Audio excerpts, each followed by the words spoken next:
life. And apologies that we're starting a little late. We seem to be having some bandwidth issues at JTS today, so hopefully I will be able to do my job and Professor Fishman will be able to do his. And if not, we will figure out how to adjust in the moment. So friendship, you know, needless to say,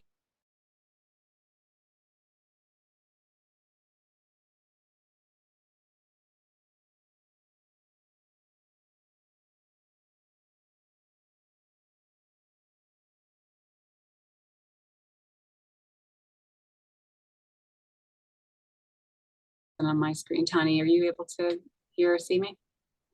I do now, but you froze for a second there. Okay. So I'm going to turn off my camera. Hopefully that might help a little bit. Are you able to hear me, Tani? Yes. Okay. All right. Right. So when we planned, when we planned this series on friendship, we did not anticipate being in the place where we are, and I expect that many of us feel really weighted down by the developments since then.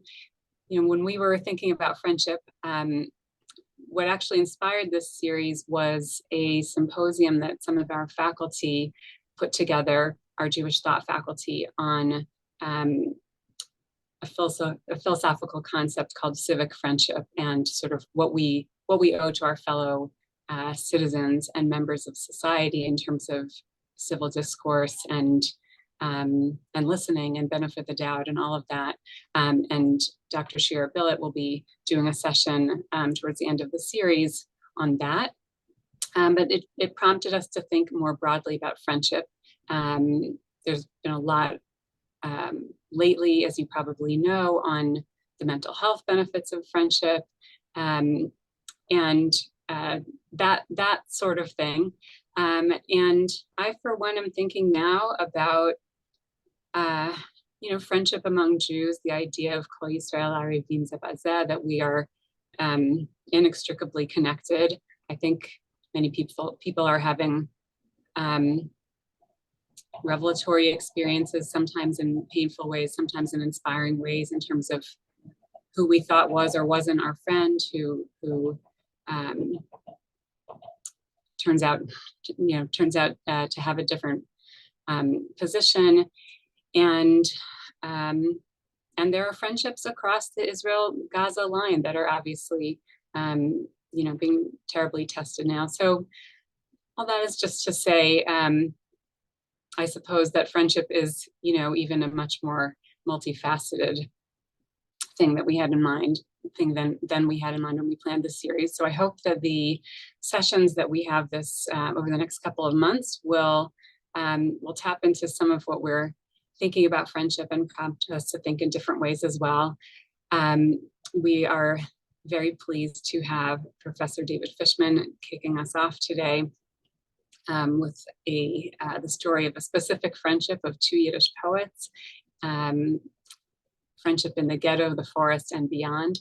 I will let him say the rest. I just want to thank our sponsors for today. We're so grateful to Verna and Bill Haberman and Rona Solberg, who are sponsoring today in honor of Verna and Bill's 70th wedding anniversary. That is something amazing to celebrate, 70 years. We wish you an enormous mazel tov, and thank you so much for marking that amazing occasion by sponsoring a learning session with JTS. We hope that your sponsorship will inspire others to partner with us by sponsoring a learning session. We have 3 sponsorship levels, and we will post a link in the chat to learn more, where you can learn more and sponsor a session if you'd like. On that note, I will turn it over to Tani. Thank you, Rabbi Andelman. So I just want to review the format for our session. Professor Fishman will pause for questions during the webinar. We'll also have some time for Q&A at the end. You can use the chat feature to submit your questions to Rabbi Julia Andelman. During the Q&A period, Rabbi Andelman will select a few of the questions to present to Dr. Fishman. Since we receive a large number of questions, we would appreciate it if you could express your question both clearly in complete sentences and also concisely. For any technical or logistical questions, please initiate a private chat with either myself or Ellie Gettinger. The PowerPoint presentation for today's class was in the email that you received earlier today. We'll be screen sharing it as well. And we'll also share a link shortly in the chat. Pleased to introduce Dr. David Fishman, Professor of Jewish History at JTS, who teaches courses in modern Jewish history. Dr. Fishman is an expert on Ukrainian Jewry and directs JTS's Project Judaica, which runs an academic program in Jewish studies at the National University Kiev Mohyla Academy and publishes guides to materials on Jewish history in Russian and Ukrainian archives. Dr. Fishman is the author of numerous books and articles on the history and culture of Eastern European Jewry. His most recent book, The Book Smugglers, Partisans, Poets, and the Race to Save Jewish Treasures from the Nazis, was the recipient of the Jewish Book Council's 2017 National Jewish Book Award. Dr. Fishman teaches in Jewish communities across North America, and we're so pleased to have him teaching the opening session of our fall series. I'm going to go ahead and turn it over to Dr. Fishman.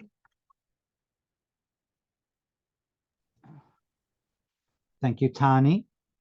Thank you, Rabbi Andelman, and good afternoon to everyone.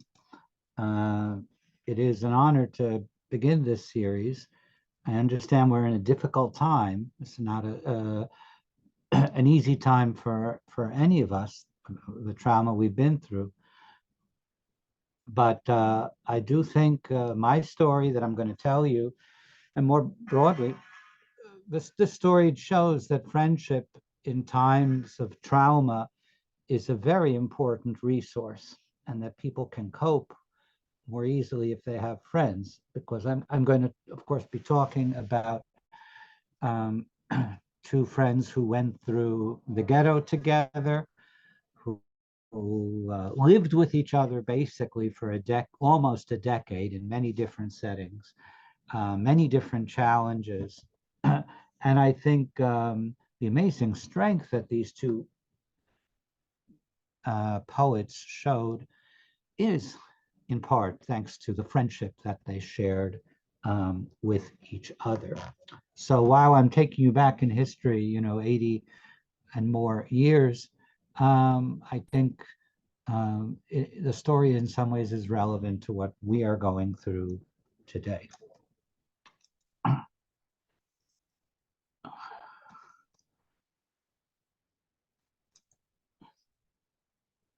Let's see, wait just a minute. There we are.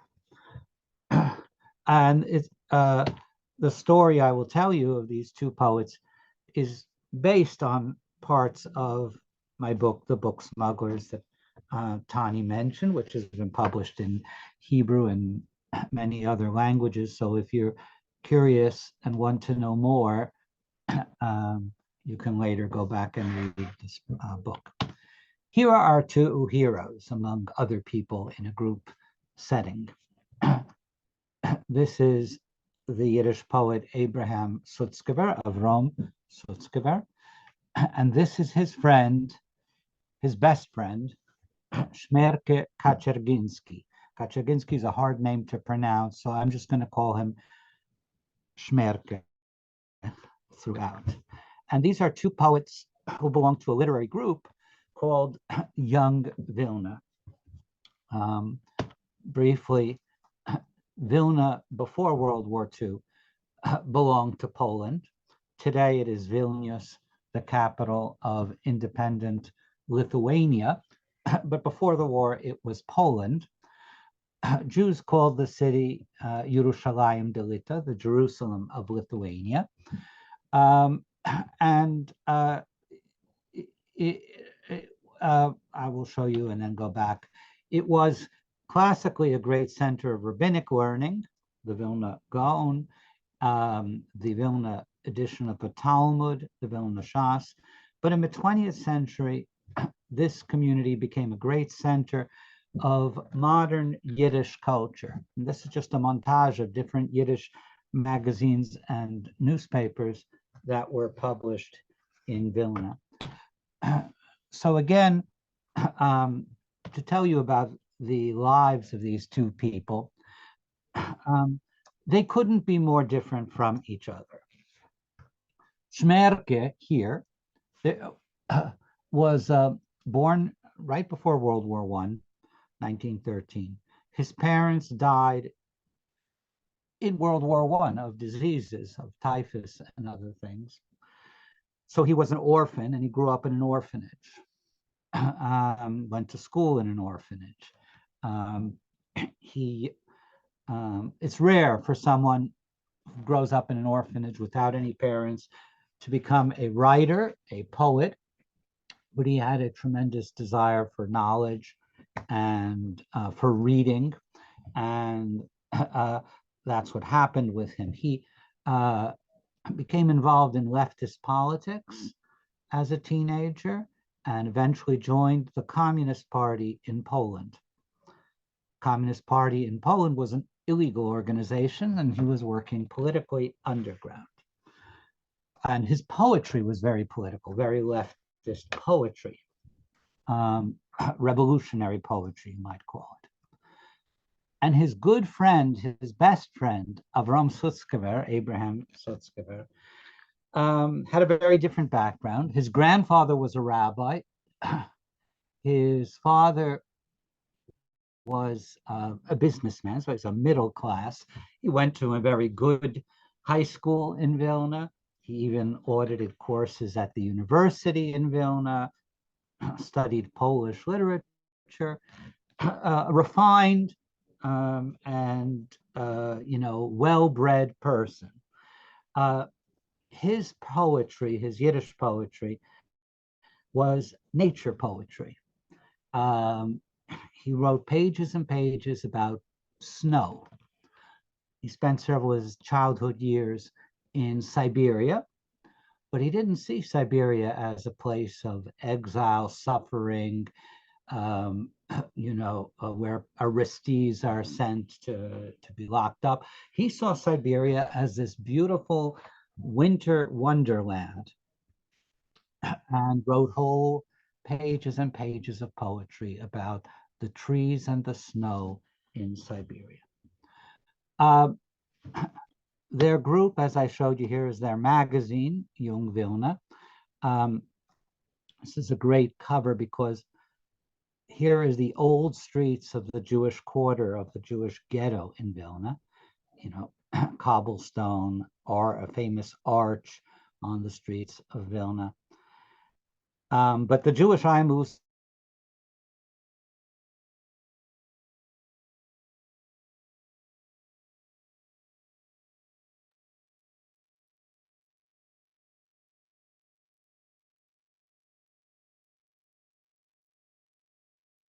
I apologize, everyone. It seems like we're having some connectivity issues.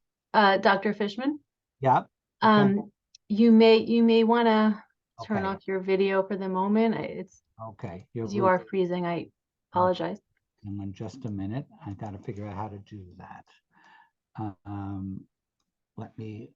There's the little camera icon at the bottom of your screen that. I got it. Let me just see if I'm not sure if I'm seeing it, but just a second. Oh, you might need to take down your presentation in order to see it. Just a second. Excuse me, everybody. Stop video. Now you don't see me, but hopefully you'll see my presentation. Are we okay now? Are we better? Yes, I see that. We see the presentation. The presentation. You don't have to see me. Okay, so Jung Vilna means the old and the new, the old traditions of this community and the new world rising up. One of the ironies of this friendship is that Shmerke joined this literary group, Jung Vilna, first, and therefore had admissions rights about who would join the group afterwards, because that's the way it worked. The members decided whether to admit new members. Avram Sutzkever applied to join Jung Vilna, and his future friend turned him down. rejected him from the literary group with the line, Abrasha, Abraham, these are times of steel, not of crystal. In other words, this is times for hard poems of struggle, not for crystal, for these beautiful nature poems, you know, this amazing aesthetic beauty. You know, you're out of touch with our times. And with that line, initially, Sutzkever was rejected from the literary group. So it's quite ironic that later, not only did Sutzkever join, not only did Sutzkever become what most consider the greatest Yiddish poet of the 20th century, but the two people became the closest of friends. Both of them married. Of course, I could show you a picture of Sutzkever's wife, Frida Sutzkever. There is no picture of his first wife, Barbara Kaczerginski, that I could show you. They married in 1940. The Germans only came to Vilna in 1941. In 1939-40, Vilna was under Soviet rule, and they both married right on the eve of the German invasion. Okay, now I'm going to turn to the period of the Vilna Ghetto and what happens to these two poets, the best of friends, during the Holocaust. Again, personally, I should add another characteristic. Sutzkever was very pensive, very self-absorbed, brilliant with words, brilliant with rhymes and images, but very much the self-absorbed poet. Shmerke was, on the contrary, you know, very jovial, loved to sing, loved to make jokes and tell stories. And not only was he Sutzkever's best friend, everybody thought he was their best friend. So very different types of personalities and very different types of poets. Okay, as I mentioned, the Nazis arrived in Vilna in late June of 1941, not in September 1939. They came late relative to, let's say, Warsaw, but they acted very, very quickly in the extermination of the Jews. They created a Vilna ghetto. Originally, they created actually two Vilna ghettos, but this ghetto, what was known as ghetto number 2, only lasted 6 weeks. The main ghetto lasted 2 years, a little more than 2 years. In the first 6 months that the Germans entered Vilna, the Jewish population was cut down from 70,000 to 20,000. In other words, more than 2/3 of the Jews of Vilna were murdered in 6 months. That's an extraordinary rate of mass murder. They were taken to the outskirts of town and mowed down, shot down in mass shootings into pits at a place known as Ponar or Ponari or Panerai, depending on the language you're using. So again, at the very beginning of the German occupation, 70,000 Jews. When the ghetto was formed, which was actually only in September, there were 40,000 Jews, but by the end of December 1941, there were 20,000 Jews in the Vilna ghetto. And then the mass murdering stopped. There were, for the next year and a half, the Vilna ghetto experienced what's known as the period of stability. There were all kinds of atrocities, all kinds of terrible things happened, but this kind of massive roundup, massive and systematic murder stopped for that year and a half, from January of 1942 until the summer of 1943. Now, before and our two poets, were among those Jews who were rounded up and cast into the Vilna ghetto. And I want to tell you something about their life in the ghetto. I'm going to talk about their life and activity in the ghetto. And then I think that after that rather lengthy section, I'll stop for questions or comments.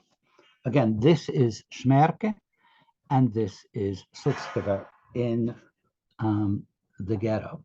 They live together in the ghetto, they with their wives, the four of them in a single room with other people, because the rooms usually had 8 to 9 people.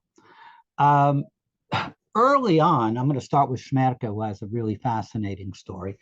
After a week or two, his wife and him decided that the ghetto, they must leave the ghetto. They must escape. This is a death trap. It was very early in the whole story. Again, this is September 1941. They disguised themselves as non-Jews. Well, they left with a work brigade for outside the ghetto, and then took off their yellow stars, disguised themselves as non-Jews. The problem was Shmerke had a very thick Jewish accent in Polish. He grew up in a Jewish world. His language was Yiddish. And whenever he spoke Polish, you could tell through and through that he was a Jew. He did grow a mustache, which made him not look like a Jew, but still the accent gave him away. And as they were, they were running actually in the forest, his wife turned to him and said to him, you know, if not for you, I could easily pass as a Pole. Her Polish was excellent. His wife was from Krakow, and her Polish was excellent.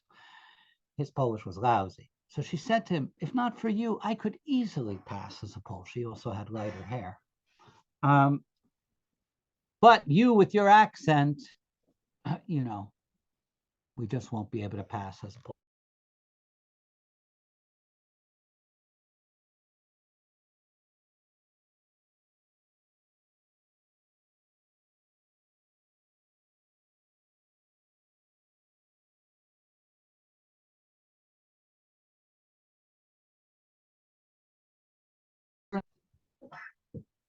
And didn't say a word to her, and just turned around and left her in the forest. He never saw her again. He found another. Dr. Fishman? Yes? I'm sorry, but I think we lost you for just half a minute. If you can repeat just the last little bit that you said. If you Dr. Fishman, can you hear me?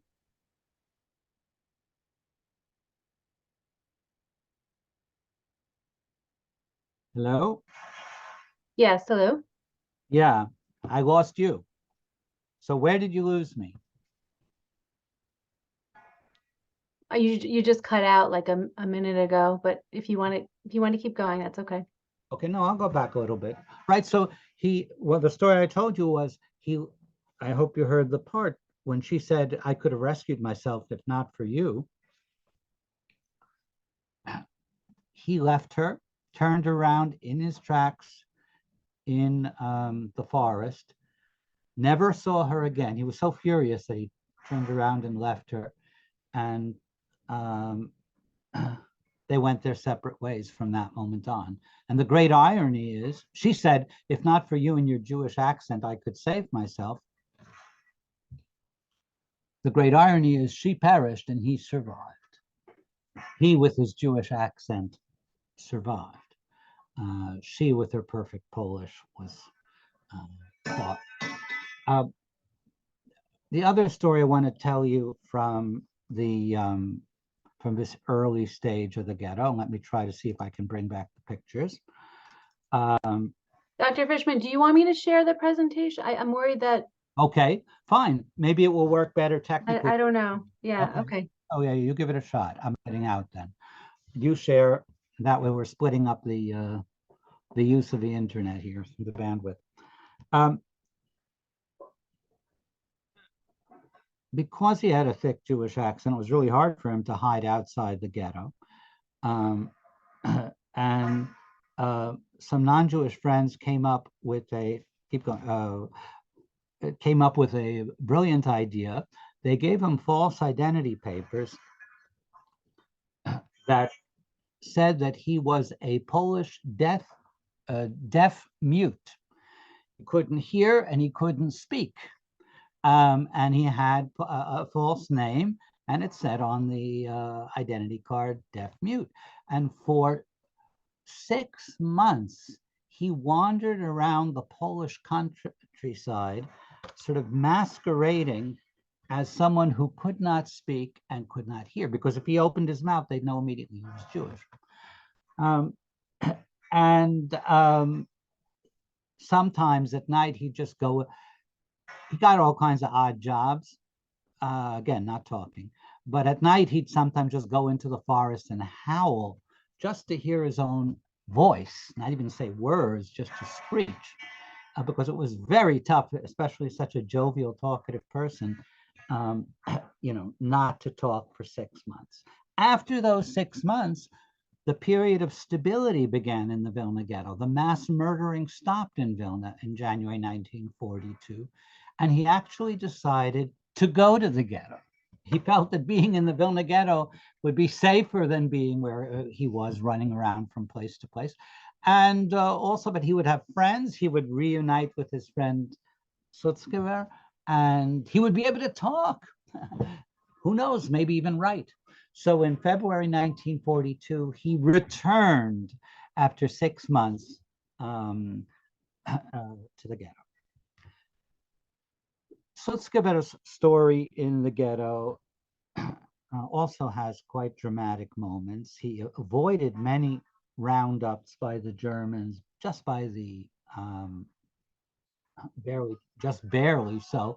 In one such case, there were literally Germans running after him, and he ran into the offices of the Chevra Kadisha, of the Jewish Burial Society. There was in the ghetto a burial, they were burying Jews who died of disease and of things. And in looking for a place to hide, he jumped into a coffin, and he avoided the Germans by hiding inside a coffin. And while he was lying there, he had to spend his time. He actually thought up a poem and in his mind wrote it, later wrote it down, which begins, Ich lieg in an Orden. I'm lying in a coffin, is the first line of that poem. Many extraordinary, escapes, also tragedies. In March of 1942, the Germans ordered that all newborn babies in the Vilna ghetto be killed, sort of like Pharaoh in Egypt. And he had just had a son. So he actually literally saw how his son was killed, because the Germans used poison to kill the babies. Of course, that he wrote every trauma and tragedy and challenge and drama that he experienced, he wrote a poem about it. Poetry was the way he experienced the world. He couldn't, but he could write a poem about that. A few weeks later, his mother was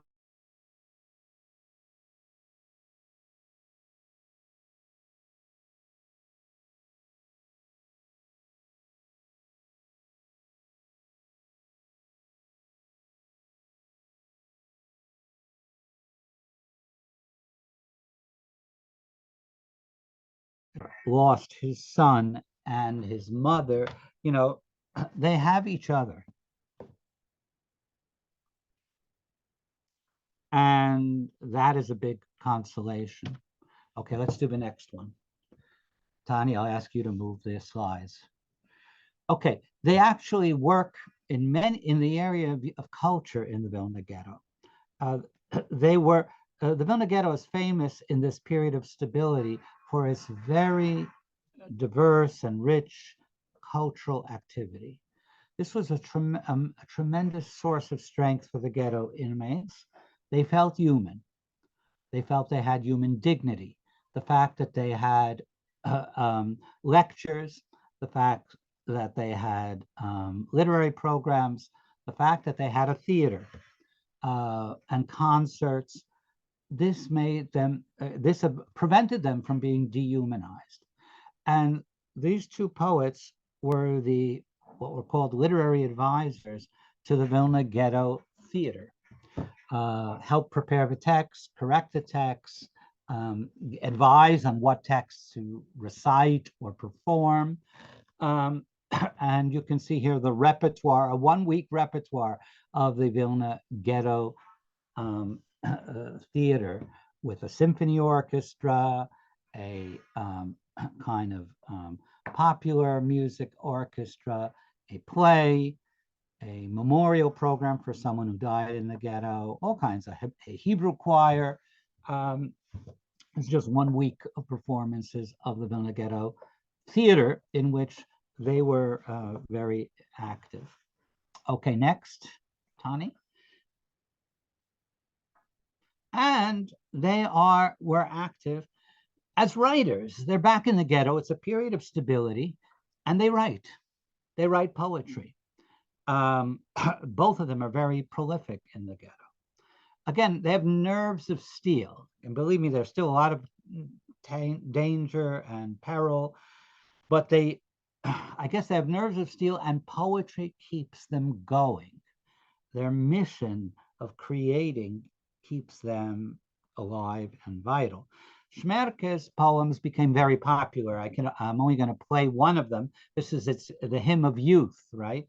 Which was because there was a youth club in the Vilna Ghetto in this period, and both the two poets were the advisors to the youth club of the Vilna Ghetto. They're both now around 30 years old, but youth means teenagers, and they're advisors to. And you can hear the song. Our song is filled with grieving, but behold our step, we march along. Though the foe is at the gateway watching, youth come storming with their song. Young are they whose age won't bind them. Years don't really mean a thing. Elders also can be children in a newer, freer spring. Now, as we're full of grief, but we're marching, and we believe in the youth, right? Last stanza, we're girding our muscles, in our ranks we're planting steel. Where a blacksmith builder marches, we will join them with our zeal. Young are those who want to be young. I'll try to play this. Oops.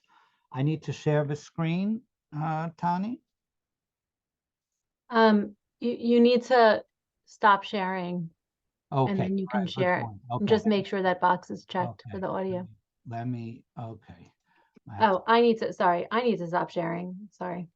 Okay, now I'll share a different screen so you can hear this song. I hope you hear it. You can gate for all. You can gate for us. You can gate for all. You can gate for us. You can gate for us. You can gate for us. You can gate for us. And gate for all. Unser Lied ist voll mit Treue. Trist ist unser Untergang. Hosch der Säune wach beim Teuer. Stur und Jugend mit Gesang. Jung ist jeder, der es will noch. Jungen haben kein Partei. Alte kennen unsere Kinder. Von einer neuen, freien Zeit. Jugend geht voraus. Jugend geht voraus. Jugend geht voraus. Jugend geht voraus. Jugend geht voraus. Men geht voraus. Wer es vogelt euch Wegen, wer mit Dreckigkeit stellt sein Fuß, bringt die Jugend sehen Kegen, vor dem Ghetto Agerus. Jung ist jeder, der es will noch. Jungen haben kein Partei. Alte kennen unsere Kinder. Von einer neuen, freien Zeit. I'm going to stop here to save a little bit of time. Um, uh, I won't bother Tani to go back to the slides because I want to play a second song now by the other poet. And you're hearing the different styles of what kind of poets these were. Sutzkever, his poetry was not as popular. It was more for intellectuals, for the elite. It was more read than sung. But one of his poems that became sung, it was sung at concerts in the ghetto, was really a kind of prayer that he composed, which was him turning to God and saying, under your white stars, please stretch out to me your white hand. In other words, my words are tears. In other words, God, please connect with me. My words are tears, and my tears want to rest with you, God. So you'll be able to hear this. Sorry, let me get out of this one. Sorry.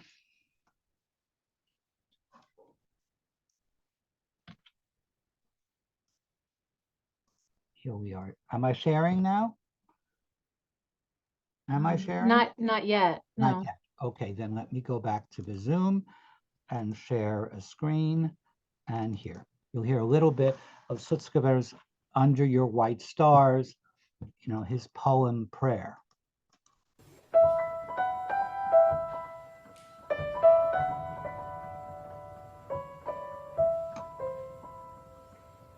Unter deine weiße Stern streckt zu mir dein weiße Hand. Meine Wörter seinen Tränen willen ruhen in dein Hand. Sei es dunkel, sei finkel, in mein kellerdicken Blick. Ohne Hab gar nicht kein Winkel, sei zu schenken dir zurück. Ohne Hab gar nicht kein Winkel, sei zu schenken dir zurück. Und ich will dich Gott getreuer dir vertreuen, mein Vermeck, weil es mont in mir a Feuer und in Feuer meine Deck. Nur im Keller in Lecher weint die mörderische Ruhe. Läufe ich Hecher über Dächer und ich such, wo bist du, wo? Läufe ich Hecher über Dächer und ich such, wo bist du, wo? Okay, I'll stop here.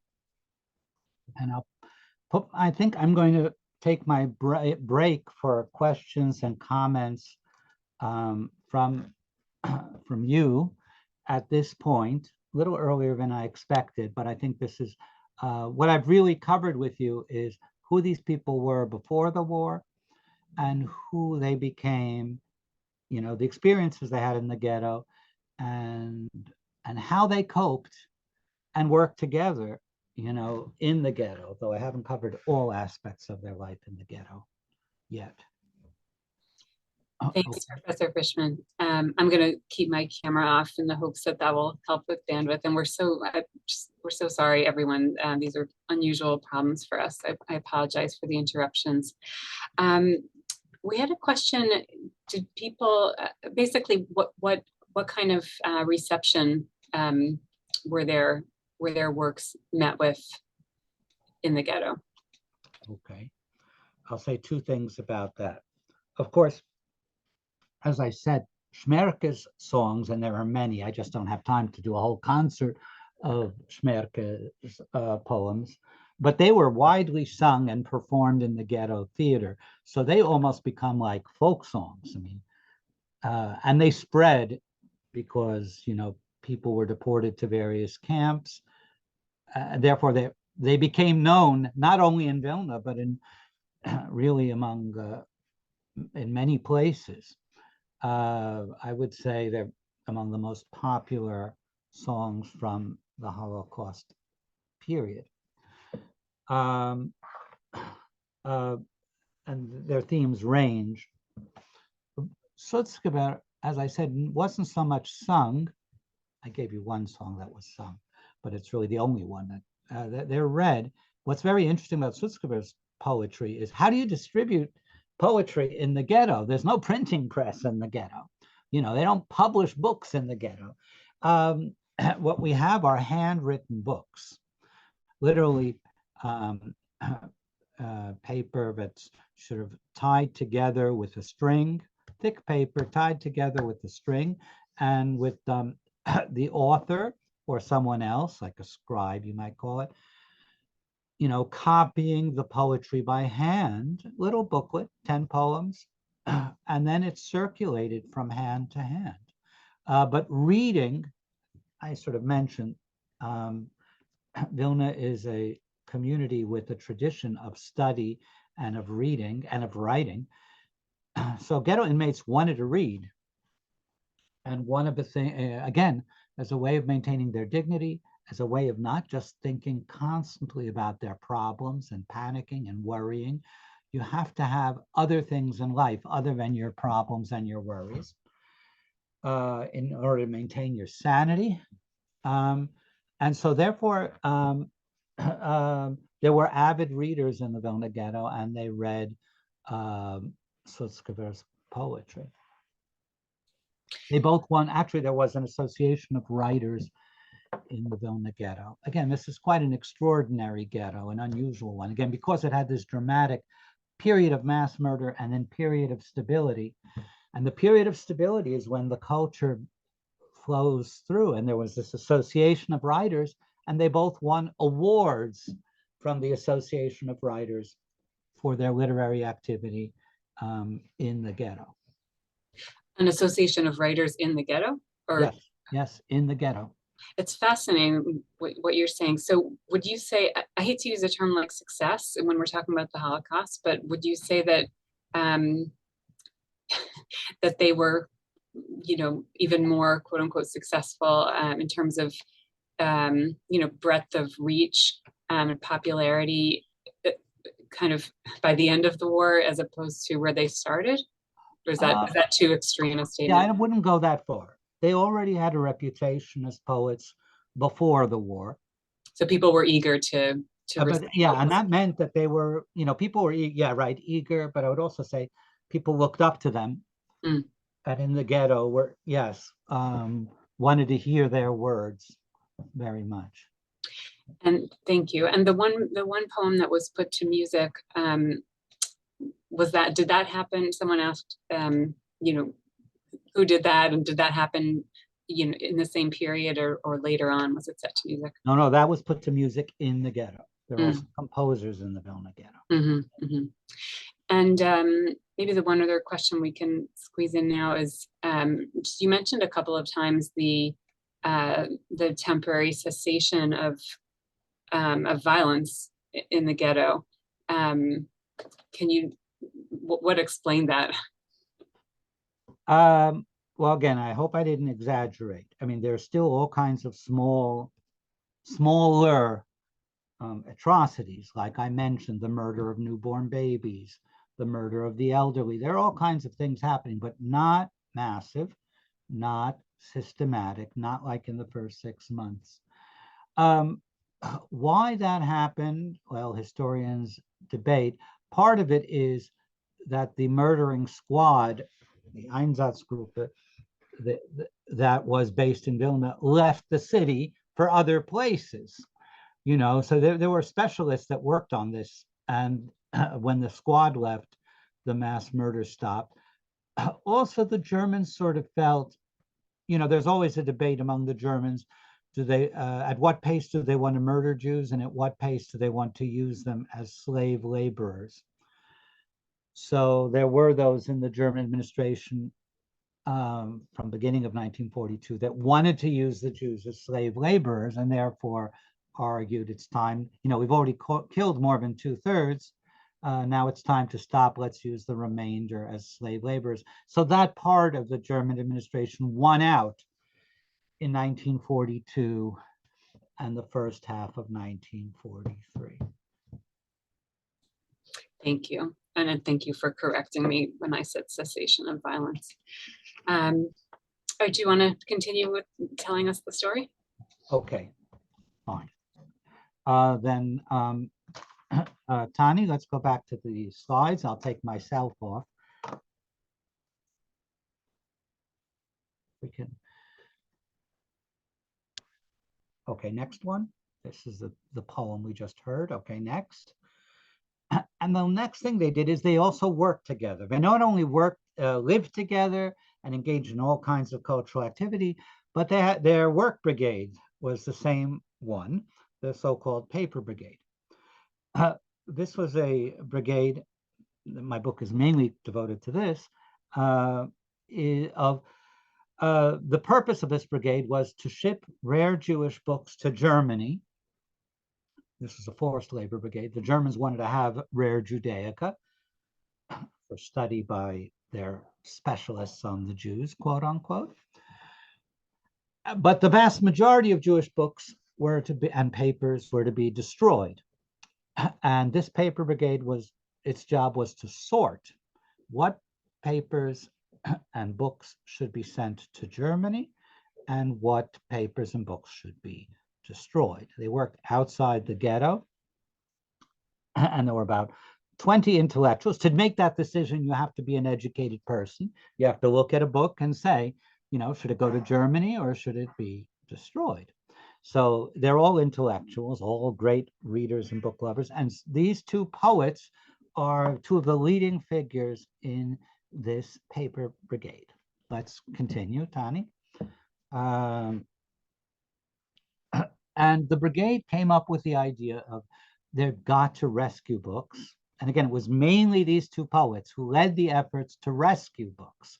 That is, not to send them to Germany and not to send them to be destroyed, but instead to rescue books, which meant to hide them under your clothing at the end of the work day and try to smuggle them back into the ghetto under your clothing. It's a very risky business. Books were not allowed to be brought into the ghetto. And if you were found at the ghetto gate smuggling books or papers, you know, you could be beaten very badly or even sent to your death. But Sutzkever and Kaczerginski were the leaders of this book smuggling effort. Just about everybody participated, but they were the role models on how to hide books and papers. Sometimes they wouldn't even hide it. Like they would say, one time Sutzkever simply said, oh, this paper, this is trash paper. I'm going to take it for my oven because it's cold in the ghetto. And they believed him that this is just garbage paper that he's used to heat his some fire, but it wasn't garbage. It was rare manuscripts. Many stories of how they smuggled cultural treasures into the ghetto, because that's Jewish territory where they could have access to the material, know where it is, feel it's safe, because they know where it is. Okay, next slide. And there were bunkers in the ghetto where the books were hidden underground. Sometimes you went through this one is the main bunker. You would go through the sewage system. You'd open a manhole, go down a ladder, and a Jewish engineer had built a bunker there, which hid the books. Okay, let's keep going. Okay, now our two poets, the last thing they did together in the ghetto was they were partisans. They belonged to the ghetto underground, to the FPO, the United Partisan Organization of the Vilna Ghetto, which was planning an uprising, a Vilna Ghetto uprising. They trained secretly how to shoot, and were part of the resistance. yeah, it's not common for poets also to be, fighters and learn how to use machine guns. Thanks to their membership in this underground, they were able to escape the Vilna Ghetto. Just a week or so before the Vilna Ghetto was dissolved, liquidated as the term they used, let me explain. That meant the Germans decided to send everybody left in the ghetto, over 20,000, either directly to their death or to various labor camps. Treblinka being the most prominent, but others that are not that famous. So everybody, dissolving the ghetto meant everybody left is either going to be killed immediately or sent to camps. But a week before that, our two poets were able to escape the ghetto. Or two main ways for members of the underground to escape the ghetto. One was through the sewage system. Again, you went down a manhole and you went through these narrow pipes and you kept crawling and crawling and crawling until you got out on the other side. And the other was there was a back door to the ghetto that the Judenrat, the Jewish administration of the ghetto, had a key, and they had a copy of the key. So people were able to get out. Only the members of the underground of the FPO got out. Both of our poets got out and joined up with Soviet partisans in the forests. In other words, they lived together for 6 months in the forests outside of Vilna, where they belonged to Soviet fighting brigades. At a certain point, the Germans found their group, their fighting group, and they had to run away. And a small group of them, including Shmerke and Sutzkever, ran away to a place they called America. They called it America because it was surrounded by water.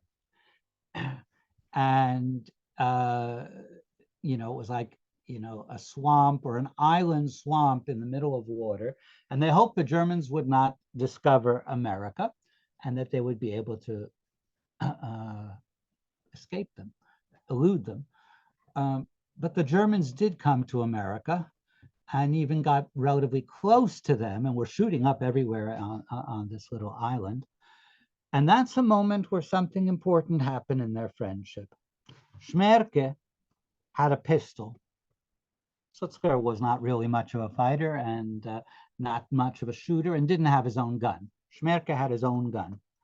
And at that moment, when the Germans were approaching, he turned to his best friend and said, "Here, take my pistol.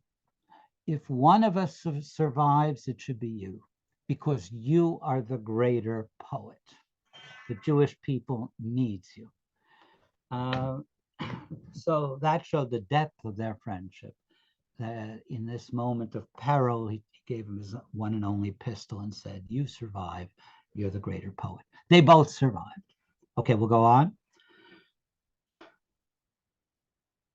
Okay, the Germans were expelled from Vilna in July 1944. Both of our poets returned to Vilna in July 1944 and found, especially the Jewish quarter, totally in ruins. All kinds of institutions, synagogues, Jewish institutes, all of them, in ruins. Okay, the next one. They came back to Vilna, the next one, Tani. They came back to Vilna mainly in order to rescue the cultural treasures that they had hidden. And they began a retrieval operation. This is Sutzkever, the poet, with a wagon, basically, retrieving whatever he could find and whatever he had hidden from different bunkers and hiding places. It becomes a kind of popular volunteer operation right after the city's liberation from the Nazis. It shows you the tremendous belief these people had in the importance of literature and of the written word. That, the Jewish written word is sacred. It's worth risking your life for it, and it's worth devoting your life to it. And that's why, they risk their lives in the ghetto, and then they devote themselves to retrieving the material after the war. Okay, continued. You can just a couple pictures you can see here, but they're unwrapping. This is again Sutzkever in the middle. A fragment of a Torah scroll that they found. And one more, and this is the other poet, Kaczerginski, with all kinds of artwork, which they rescued not under their clothing, but through other means, and mountains of newspapers, Jewish newspapers that he had found. Okay, onward. They live, I should say, when they come back to Vilna after the war, they live together in the same room. Now, as they live together in the ghetto, they sleep together in the forest, and then they live together in liberated Vilna. Again, I can't follow their wives. In Vilna, the wives, well, at least Shmerke's wife was there. His second wife was there with him. His first wife had perished. So here they are, living together, trying to rescue Jewish culture together. But they realize that there's no future for Jewish culture or Jewish life in the Soviet Union. Vilna has been liberated from the Nazis by the Soviets. This is the Soviet Union under Joseph Stalin. And in the after World War II, Stalin becomes virulently anti-Semitic and they realize that there's no future for these books in the Soviet Union. They'll either be destroyed by the Soviets, the way the Germans wanted to do it, or they'll be locked up. The books will be locked up. Nobody will be able to read them. So they begin a second rescue operation of smuggling the books and papers out of the Soviet Union to neighboring Poland. And this is just a suitcase that Sutzkever used in which he smuggled materials out across the border. Okay, next, they go to Poland, as I mentioned. And here are our two poets in much better shape after the war in Poland. But in Poland, there's intense anti-Semitism after the war, the famous pogrom in Kielce in July of 1946, in which over 30 Jews were killed, a Polish pogrom after World War II. And they leave from Poland to Paris. And okay, the next slide. They spend a year or so in Paris, where they resume their creativity and publish books. This is Sutzkever's book, Yiddish, Jewish Street, published right after the war, and Kaczerginski, Das Gesang from Vilna Ghetto, a collection of songs sung in the Vilna Ghetto, his own, but many also by other authors. So they're both creative in Paris. The materials they smuggle, they send on mainly to New York, but also to Sutzkever did to the land of Israel, to Jerusalem. And some of that smuggled material is at the Evo Institute in New York, and some of it is at the National Library of Israel in Jerusalem. They're in Paris, which is a much happier place to be than either Poland or Soviet Vilna, but they realize both of them. Again, they're living together for the fourth time in the same room. Now, they have to decide about their future. They're not going to stay in Paris. And that's when their ways part. For the first time in a decade, they will not only not live in the same room, they will not live on the same continent. Okay, go ahead.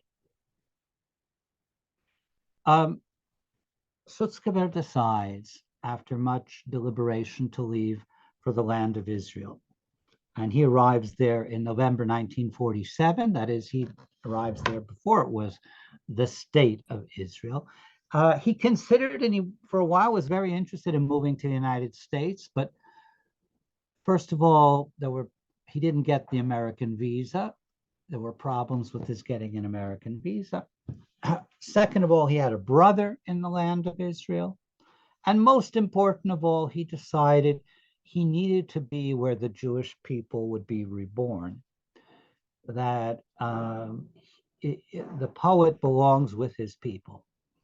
And therefore, he decided to leave for the land of Israel. And you can see here, this is a poster of a Kabbalat Panim, LaMishorer Ish Vilna Avraham Sutzkever, 1947, right? That this is a reception in honor of the poet from Vilna, Avraham Sutzkever, with some very prominent Hebrew poets greeting him, such as Avraham Shlonsky, very great Hebrew poet. So he made his home in Israel, and he lived there for, the next more than 60 years, almost 70 years. He had a very long life and a very successful career as a Yiddish poet in Israel. Among his readers were Golda Meir, and who of course knew Yiddish well, and Zalman Shazar, the president of Israel. And he was awarded Pras Yisrael, the greatest honor of the state of Israel, late in his career. Okay, the next one. Shmerke Kaczerginski also deliberated what to do. He was probably the source of the visa problems. Kaczerginski had been a former communist. I mentioned that early in the talk. He was a member of the underground Communist Party in Poland.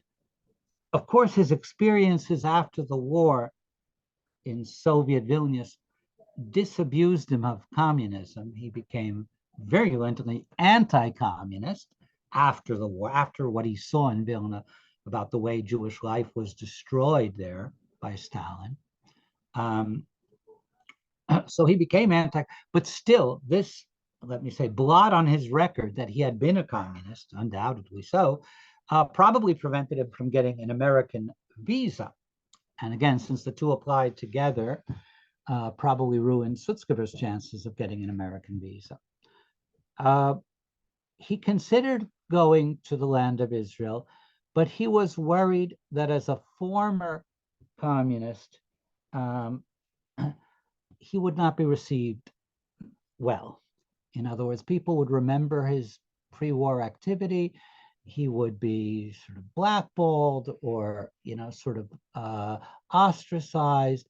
He was very pro-Zionist in this period, but worried that there was no place for him in the land of Israel. He was so pro-Zionist in this post-war period that he wrote a song, and I want to play it for you, which is called the Chalutzim song, the song of the pioneers, a Yiddish song about, the pioneers who are rebuilding the land of Israel. So let me try to get out. Okay, Tani, let's get out of this. So I can play you Sutzkever's, the communist who became, you could say,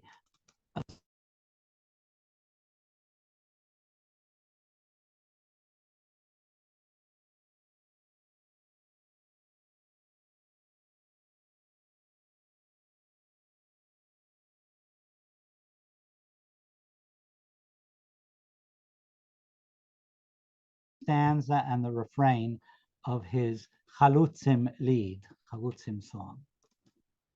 Oops. Wait, hold on.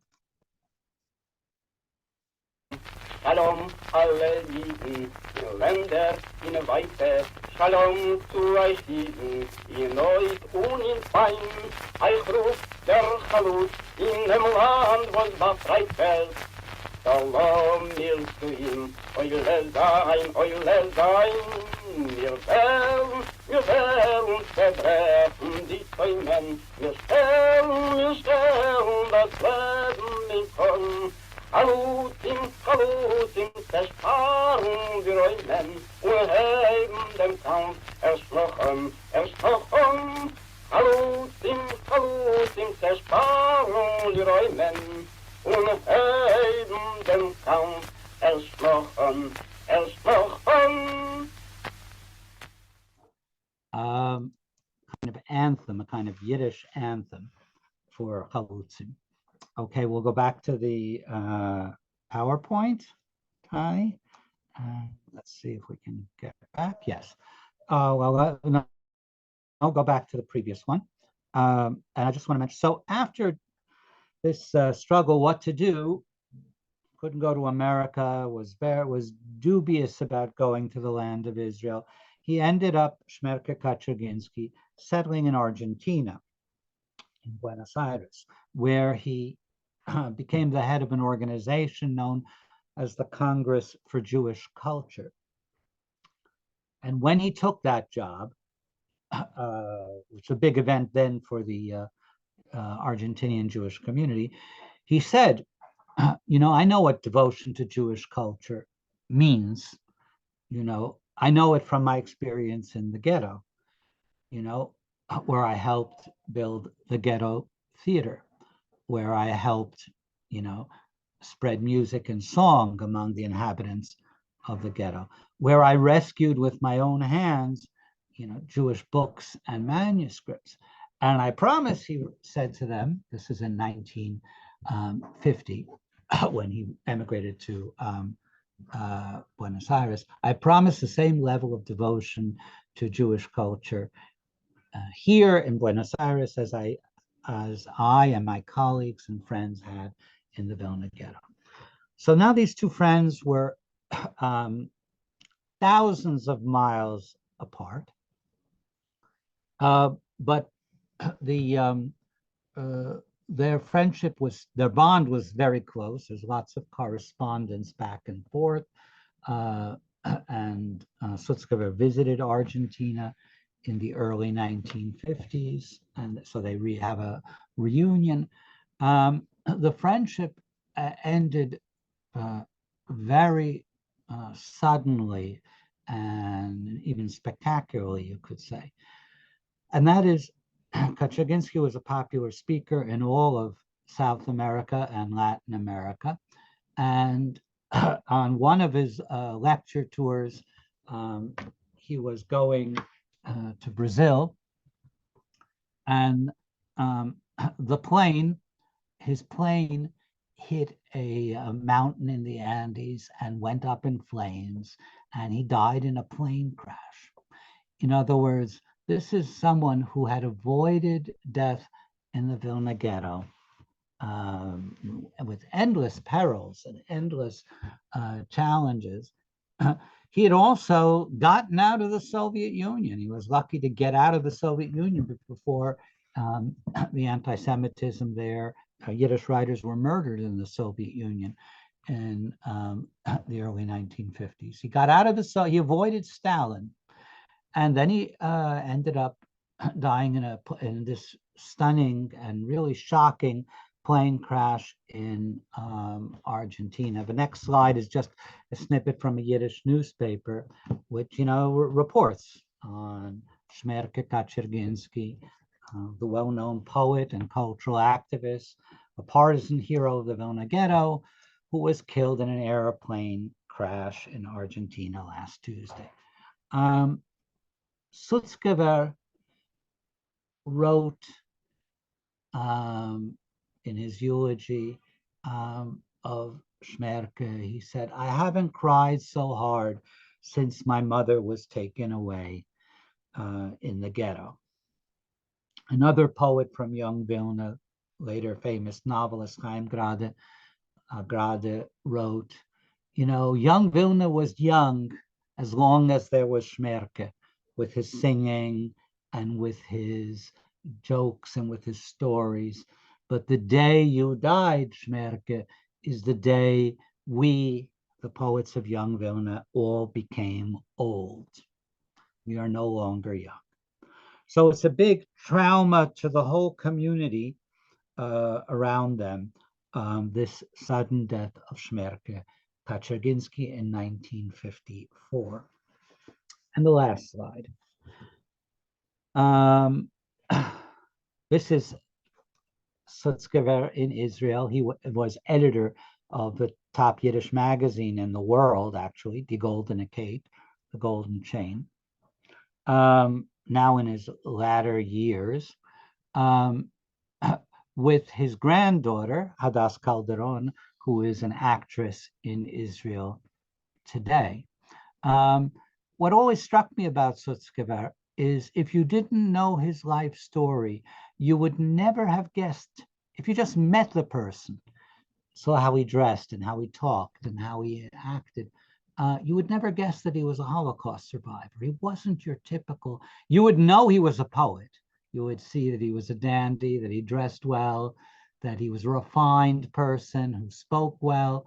But he definitely didn't fall into the category of what we expect from a ghetto survivor, so to speak. And that was really extraordinary. He never lost his sense of beauty and aesthetics, but he started out with about Siberia. And that is in itself a great achievement. So together, they are, two, I would say, heroes of the Jewish people, cultural heroes of the Jewish people, who not only survived, but really gave meaning to life, to Jewish life in the ghetto by working together, in the ghetto, in the forest after the war.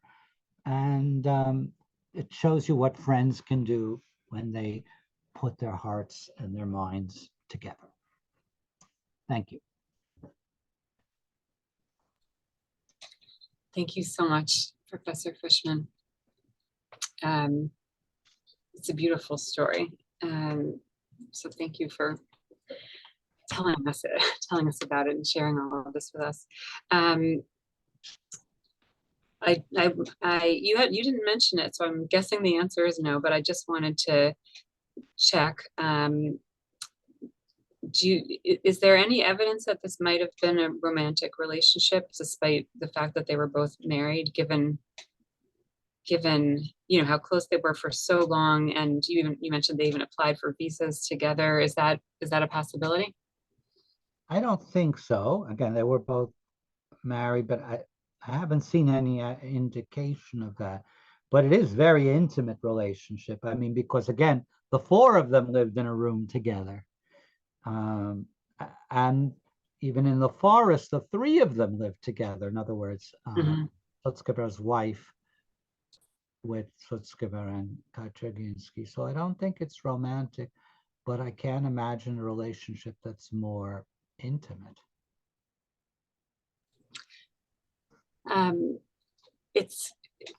You really gave a picture of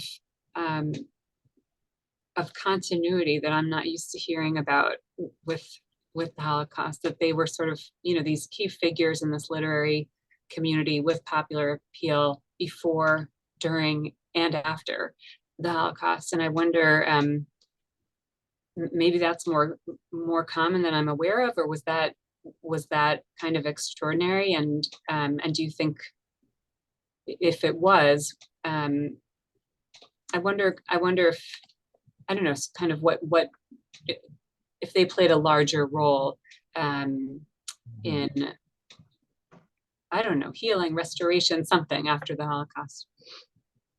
I think in some ways they were lucky that they were poets and that they had a mission in life before the war. And they believed that, Jewish poetry and more generally Jewish literature, that is the meaning of life. And I think that, so you're right, there's continuity. This mission, that this is the most important thing for them, for Jewish people, maybe in the world. This keeps them going. It keeps them driven. And that, so it is continuity. And this commitment just is the focus of their lives before, during, and after the war. So they have a focus, and that certainly helped them survive and helped them avoid, depression and despondency. And so it is a story of continuity in many ways, including the relationship itself, which just, kept going and going through all these terrible perils. And so thanks for pointing that out. There was a question about how we might account for their success or popularity in Israel, or especially Sutzkever, who was there, knowing the way this person phrased it, knowing how Yiddish was generally denigrated in the contest with Hebrew as the recognized language. Yes. Well, first of all, I don't want to exaggerate, as time wore on, less and less of the Israeli population knew.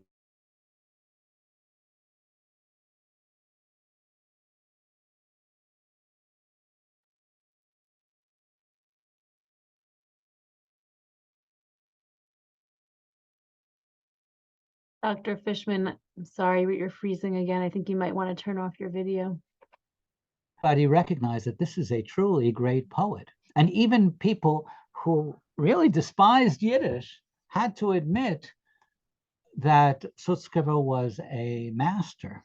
And so therefore Shlonsky, I gave him as an example, a great Hebrew poet who really despised Yiddish and had nothing to do with Yiddish culture, but he read Sutzkever enough to say, this is a truly great artist.